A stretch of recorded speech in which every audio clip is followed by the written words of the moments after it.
How you doing? Doing pretty good. Yeah? How old are you? I'm 29. 29? Yeah. That's what's up. Where you were born? Here, Las Nice. Vegas, Nevada. In like Las Vegas, Henderson, or actual Vegas? UMC. Oh, nice. Born at Nice. UMC. Yeah, I was born in Henderson. I fuck with that. Okay. What high school?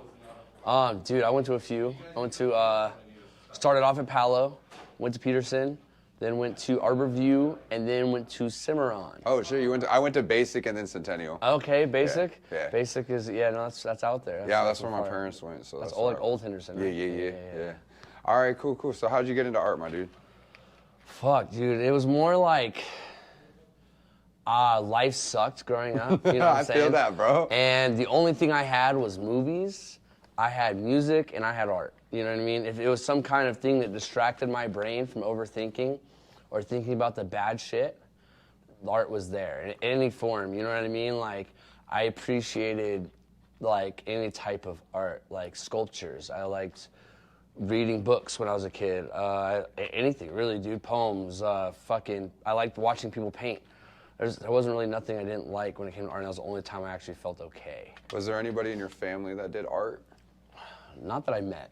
Okay, so Never met art was anyone kind of that did art. something to you that was special. Yeah, it was just something that I used. It was like my tool, you know? I mess with that. So you brought up movies. Was there any movie that inspired you as a kid or something that... I watched so many, there's so many different movies that are inspiring, dude. Like, honestly, like, there's like very few movies out there that I haven't seen. If I haven't seen it, it's probably because it sucks. Okay, I feel that. I understand. So, like, I don't know, bro. Yeah, no, like, I get that. I've definitely, some of my favorite movies, bro, honestly, like Pulp Fiction, any Quentin Tarantino film, honestly, bro.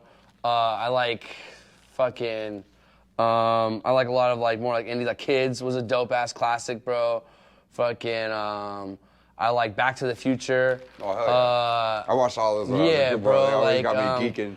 Fucking Child's Play. That's one of the first movies I remember seeing was Child's Play, Chucky. Okay. Like, now horror movies kind of whack to Bro, me. I remember, like, not lie, like, first horror movie I remember was watching Freddy Krueger. Like, I remember being a kid and just, like, his... That's a great storyline. I like Freddy Krueger's storyline. That's just gangster. As a kid, I was, like, 5 years old with my little brother, and we're watching this. Parents are asleep, and we're just like, what the heck are we watching, bro? This shit's scary.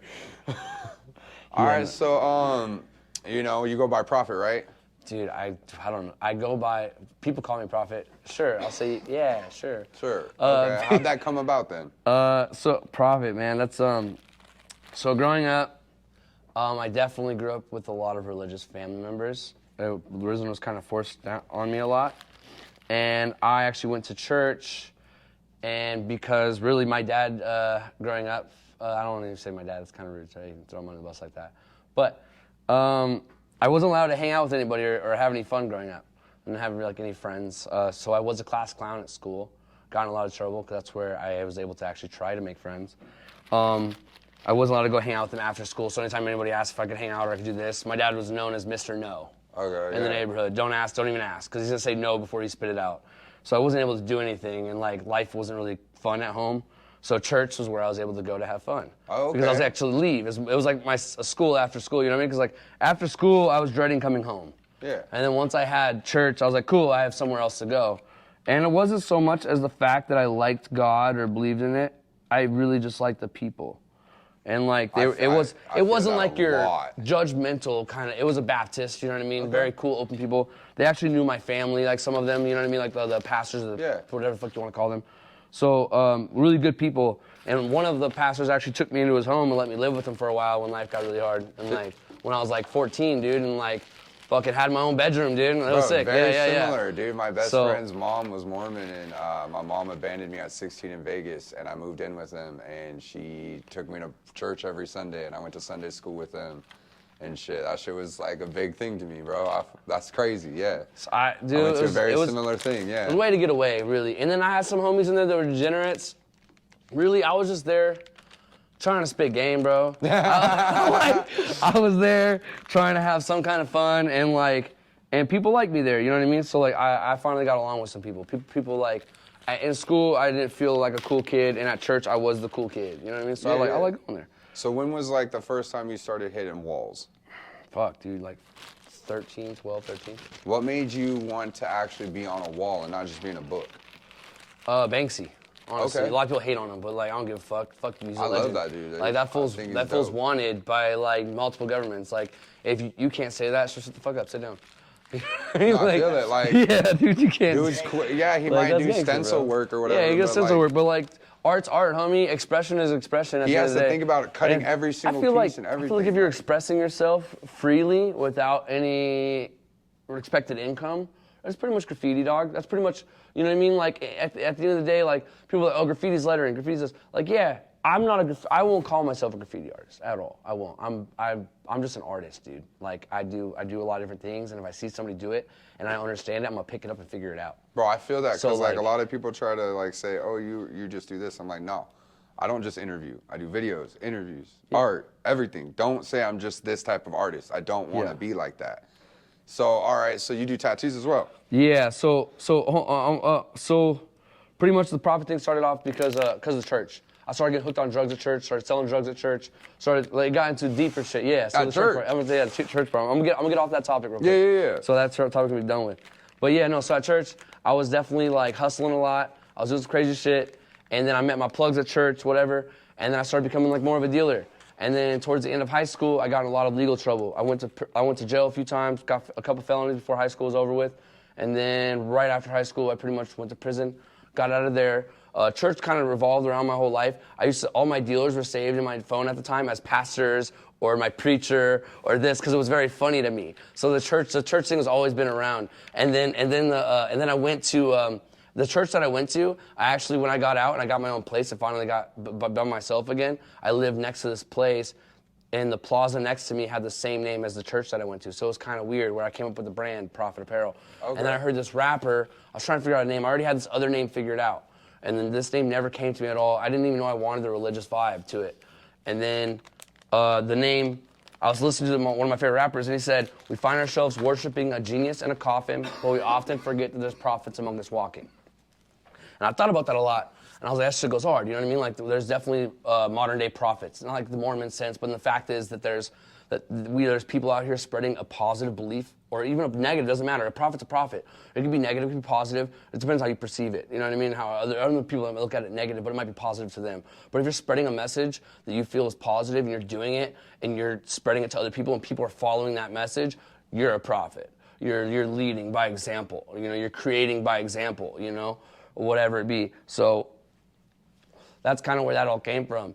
And then I decided to run with the name, spelt it out a few different ways. Was like, yeah, I'm running that. The money in the leader, because money, you know, rules everything. And fuck media, you know, fuck the government, fuck all that. So that's what I ran with, dog. Like, So when you got out, is that when you just started taking it like to the next level with graffiti and art and stuff like that? No, it was after I bought my store. I had a store like 5-6 years ago. There you go. So like, I had a store like 5-6 years ago, and I had a bunch of different graph artists and street artists come up in my shop, and they painted in front of me. I thought that shit was sick. I'd never seen it done like that. I never really had true respect for it until I seen it done in front of me. And I thought that shit was cool. So I started writing all these different like graph names that now I was trying to come up with, and I wrote tampon for a second. It meant the plug in Spanish. Oh, that's funny. I used to write a tampon, dog. I used to write a bunch of weird shit on me. So like, I don't know. And then I developed my name recently, you know what I mean? And I like it. I'm probably gonna stick with it. I don't know. I be fucking around with other shit sometimes too, but it don't. I don't know. But yeah, no, the graffiti thing kind of. I've always tagged like ghetto shit, and then I didn't have a respect for it. Kind of fell off. And then until about 6 years ago, I started like thinking it was cool. And then until about 2-3 years ago, I actually picked it up and tried it out for myself, really. So what, like with your tattooing, how'd you get into that? Started at 16. Okay. I met this girl, and I was trying to get sober. Well, I was 17. I was trying to get sober off drugs.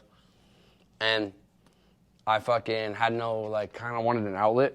And so I found this kid, that I was hanging out with like a fake ghetto homemade tattoo machine. So I was like, cool, that looks simple. I went home and made it. And I started tattooing myself.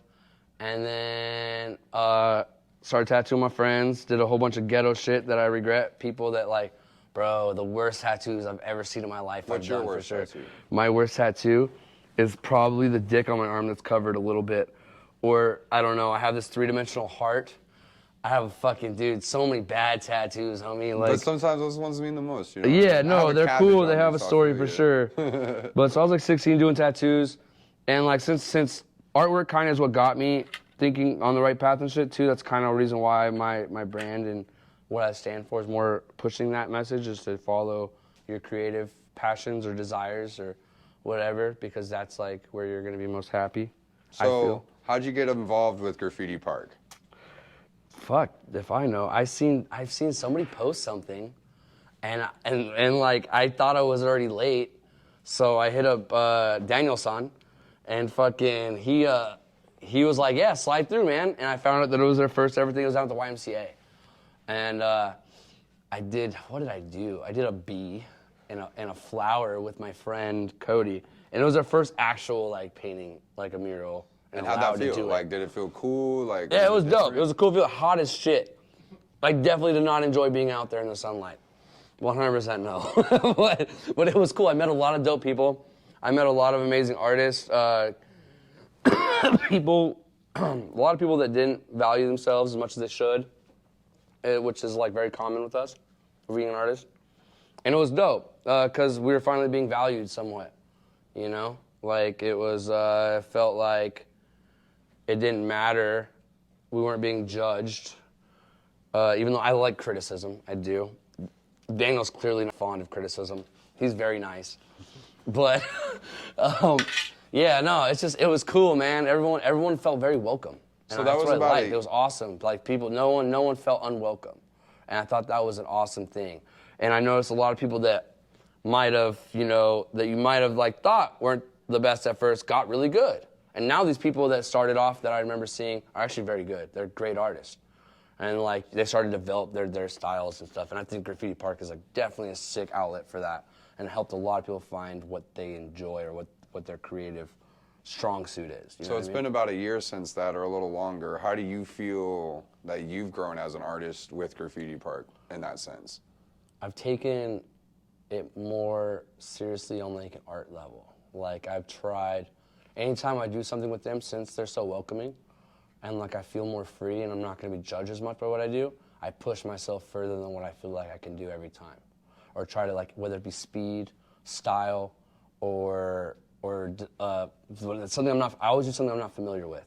I try to at least, and I feel like it makes me better. In a more of a production like side of it. You know what I mean? Like being able to do the commercial, you know what I mean? The creative dish out design, an idea, and do it in a reasonable amount of time and making it clean. And like being with them, I've been able to push myself to do like stuff that maybe I wouldn't have been comfortable with before, but finding that comfortability for sure. Like 100%. Yeah. So the question that I like to ask everybody is, what does Graffiti Park mean to you? Is it a family? Is it something that you can see growing? I definitely see a family, definitely see something growing. I don't know the exact way to word it. We're a bunch of ghetto kids and a bunch of nerds, and we happen to find something we get along with. And we get along. Like, it's cool. Like, people you wouldn't normally hang out with, be like, hey, what's up, bud? On the street. Now you're hanging out with them. And that shit's sick. You know what I mean? Like at that part. Like, that's like the most thing I can agree with them about it. Like, that's, I think, is the coolest thing about it. Is like half the people in there were not people you would normally kick it with. But now we're kicking it, and we have a similar, love. That shit's cool. That's what I think is cool. Well, man, I really appreciate you coming down and talking to us, and I saw that you rolled that up, so, let's get lit. Huh? Okay. Oh, what does Graffiti Park look like to you? Like, what do you imagine it within a year from now, or where do you see them growing and becoming? You know how Venice, lets you paint and shit? Like, oh, can I paint this? You gotta go through all this paperwork and all this bullshit, and sometimes you're able to. Or you could just be a gangster and just go do it and then act like you were given the permit anyways. Kind of like that, but cooler. Only because you could do something in Venice after you paid for all your paint, got a permit and all that, or whatever, and then it's gonna be gone the next day. And with Graffiti Park, I feel like your love is gonna be able to be appreciated. Your art's gonna be able to be appreciated more. Have more of an appreciation. It's gonna last longer. You're gonna have, instead of painting on some little small wall where you're worried about if it's really legal or not, or if the guy you talk to is actually legit, you know, that told you could go do it. It's like it actually feels legit. It actually feels welcome. You know, it feels right. It just doesn't, like, you can paint there without having to look behind your back, because, like, you know, just because it's like, just like how Venice is, like, you could probably do that too, but you can't really paint freely without someone trying to run up on you possibly there. You know, I feel like Graffiti Park is a different thing. That's like where that standard kind of stops, where it's like a neutral zone. You know what I mean? It's like, you know, like, Safe you know, that house. little safe place? Yeah, exactly. like, that's When we were literally, kids, we were like, talking that's about a Grand safe Theft place, Auto but for safe zone yesterday. Yeah, for people that, not graffiti artists exactly, but people that want to get familiar with graffiti. You know what I mean? And it's like, I feel like, you know, even though you might do a spot, like, and it might get covered up, they have other ways where it's like, hey, your art's not only going to be just on a wall, they're going to be able to transform it into different medias. And there's a place where people that actually are interested in that can come see it, I feel like. It'd be cool. Oh, man. I'm excited to see what it turns into, too, so. All right. It was nice seeing you, man. Thank you for coming. Nice seeing you too, thank you.